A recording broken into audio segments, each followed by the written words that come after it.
আসসালামু আলাইকুম। বাংলাদেশ বেতার, রাজশাহী। স্থানীয় সংবাদ পড়ছি মাসুম আক্তার জামান অনিক। নাটোরে গণহত্যাকারী ফ্যাসিস্ট আওয়ামী লীগ সন্ত্রাসীদের বিচার ও রাজনৈতিক কার্যক্রম নিষিদ্ধের দাবিতে সমাবেশ করেছে বৈষম্য বিরোধী ছাত্র আন্দোলন। আজ জুম্মার নামাজ শেষে কেন্দ্রীয় মসজিদের সামনে বৈষম্য বিরোধী ছাত্র আন্দোলন নেতাকর্মীরা এই সমাবেশ করেন। এ সময় বক্তব্য রাখেন বৈষম্য বিরোধী ছাত্র আন্দোলন নাটোর জেলা কমিটির আহ্বায়ক শিশির মাহমুদ, হারুনুর রশিদ সহ নেতাকর্মীরা। বক্তারা বলেন, অনতিবিলম্বে আওয়ামী লীগ নিষিদ্ধ করতে হবে। গণহত্যার বিচার কার্যক্রম শেষ না হওয়া পর্যন্ত এদেশে কোনো নির্বাচন হওয়া উচিত নয়। জনমতের প্রতি শ্রদ্ধাশীল হতে হবে দায়িত্বশীলদের। আওয়ামী লীগের বিচার নিশ্চিত ও নিষিদ্ধের দাবিতে বিক্ষোভ সমাবেশ করেছে রাজশাহী বিশ্ববিদ্যালয়ের শিক্ষার্থীরা। গতকাল রাতে বিশ্ববিদ্যালয়ের জোহা চত্বরে এই কর্মসূচি পালন করেন তারা। সমাবেশে বক্তারা বলেন, আওয়ামী লীগকে নিষিদ্ধের দাবি জুলাই থেকেই জানানো হচ্ছে। সর্বশেষে ফ্যাসিবাদী কাঠামোর অন্যতম অংশীদার সাবেক রাষ্ট্রপতি আব্দুল হামিদকে নিরাপদে দেশ ছাড়ার সুযোগ দেওয়া হয়েছে। অন্তর্বর্তী সরকার আওয়ামী লীগকে নিষিদ্ধ করে জুলাই গণহত্যাকারীদের বিচার নিশ্চিত করতে ব্যর্থ হয়েছে। আওয়ামী লীগকে নিষিদ্ধ না করা পর্যন্ত শিক্ষার্থীরা রাজপথ থেকে ঘরে ফিরবে না।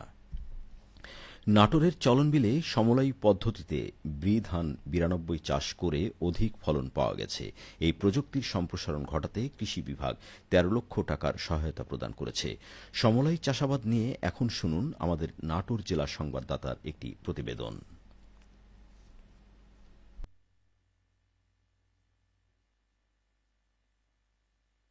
অল্প সময়ে অধিক ফলন প্রাপ্তির উদ্দেশ্যে বাস্তবায়িত সমলয় পদ্ধতিতে বোরো ধান আবাদ সফলতা পেয়েছে।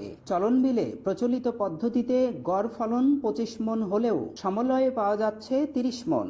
সমলয় স্কিমের কৃষক সিরাজুল ইসলাম বললেন, ৫০ জন কৃষকের মোট ১৫০ বিঘা জমি আছে। আচ্ছা, বীজ তোলা থেকে শুরু করে বীজ তোলা এবং বীজ বপন, রোপণ, কর্তন এ পর্যন্ত সার সমস্ত কৃষি অফিসের খরচ। এখানে কৃষি অফিস আমাদেরকে সুবিধা দিয়েছে, আমরা কৃষক খুব উপকৃত হচ্ছি এবং ধান কর্তন শুরু হয়েছে গতকাল।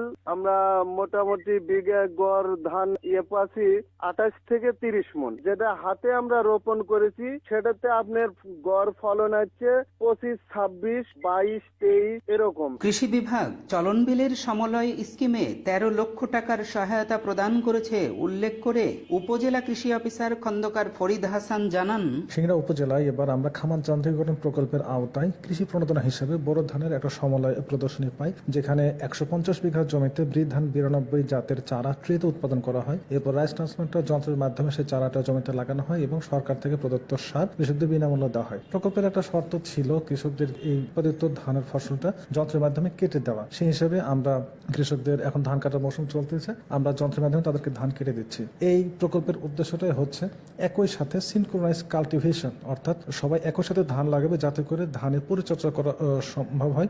এতে রোগবালাই কম হবে, সময় এবং অর্থ সাশ্রয় হবে। অল্প সময়ের মধ্যে কৃষকের কষ্টার্জিত ফসলটা ঘরে উঠে আসবে এবং অন্যদিকে কৃষকের যে খামার এটা যান্ত্রিকীকরণের আওতায় আসবে।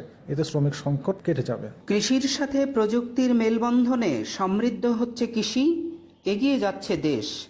ফারাজি আহমদ রফিক বাবন, নাটোর জেলা সংবাদদাতা, বাংলাদেশ বেতার, রাজশাহী। নওগাঁর প্রতিশরে সংস্কৃতি মন্ত্রণালয়ের সহযোগিতায় জেলা প্রশাসনের আয়োজনে অনুষ্ঠিত হচ্ছে ৩ দিনব্যাপী রবীন্দ্র জন্মবার্ষিকীর মেলা ও অনুষ্ঠান। দ্বিতীয় দিনে আজ বিকেলে কাছারিবাড়ির দেবেন্দ্র মঞ্চে আলোচনা সভা ও সাংস্কৃতিক অনুষ্ঠান পরিবেশন করা হচ্ছে। প্রথম দিনের মতো আজও মেলা ও অনুষ্ঠানে যোগ দিয়েছেন রবীন্দ্র ভক্ত, অনুরাগী সহ সর্বস্তরের মানুষ। বিকেল ৩টা থেকে আলোচনা সভা শুরু হয়। এতে বরেণ্য ব্যক্তিগণ অংশ নিয়ে কবিগুরুর জীবনী ও সৃষ্টিকর্ম আলোকপাত করছেন। এরপর আত্রাই উপজেলা শিল্পকলা একাডেমি, রানীনগর শিল্পকলা একাডেমি ও বিভিন্ন সাংস্কৃতিক সংগঠন সাংস্কৃতিক অনুষ্ঠান পরিবেশন করবে। শিল্পীরা রবীন্দ্রনাথ ঠাকুরের সৃষ্টিকর্ম থেকে আবৃত্তি, নৃত্য, গান ও নাটিকা পরিবেশন করছেন। আত্রাই উপজেলা নির্বাহী অফিসার কামাল হোসেন বলেন, ৩ দিনের প্রতিদিনই কাছারিবাড়ি দর্শনার্থীদের জন্য উন্মুক্ত রাখা হয়েছে। কবি ভক্তদের আগমনে প্রতিশরের আয়োজন আনন্দঘন উৎসবে পরিণত হয়েছে। আগামীকাল শেষ হবে রবীন্দ্র জয়ন্তীর এই মেলা ও অনুষ্ঠান। এদিকে সিরাজগঞ্জের শাহজাদপুরের রবীন্দ্র কাছারির বাড়িতে শুরু হওয়া 3 দিনব্যাপী অনুষ্ঠানমালার দ্বিতীয় দিনের আনুষ্ঠানিকতা আজ বিকেল ৩:৩০টায় শুরু হয়েছে। জেলা প্রশাসন আয়োজিত এই অনুষ্ঠানের দ্বিতীয় দিনের আনুষ্ঠানিকতায় রয়েছে সঙ্গীতানুষ্ঠান, নৃত্য, গীতিনাট্য, নাটক ও আবৃত্তি। পরিবেশনায় থাকছেন শাহজাদপুর উপজেলা শিল্পকলা একাডেমি, উল্লাপাড়া শিল্পকলা একাডেমি, সিরাজগঞ্জ জেলা শিল্পকলা একাডেমি, রবীন্দ্র সম্মিলন পরিষদ, শ্রী কমল সঙ্গীত একাডেমি, রিমঝিম কচিকাচার মেলার সাংস্কৃতিক কর্মী ও ঢাকা থেকে আগত শিল্পীরা। সবশেষে আবহাওয়া। আজ রাজশাহীতে সর্বোচ্চ তাপমাত্রা ছিল 40 ডিগ্রি এবং সর্বনিম্ন 25.8 ডিগ্রি সেলসিয়াস। বিকেল 3টায় বাতাসে আপেক্ষিক আর্দ্রতার পরিমাণ ছিল 39%। রাজশাহী ও পার্শ্ববর্তী এলাকায় আজ সূর্যাস্ত সন্ধে 6টা 38 মিনিটে। সংবাদ শেষ হল। আমাদের পরবর্তী স্থানীয় সংবাদ সন্ধে 7টায়।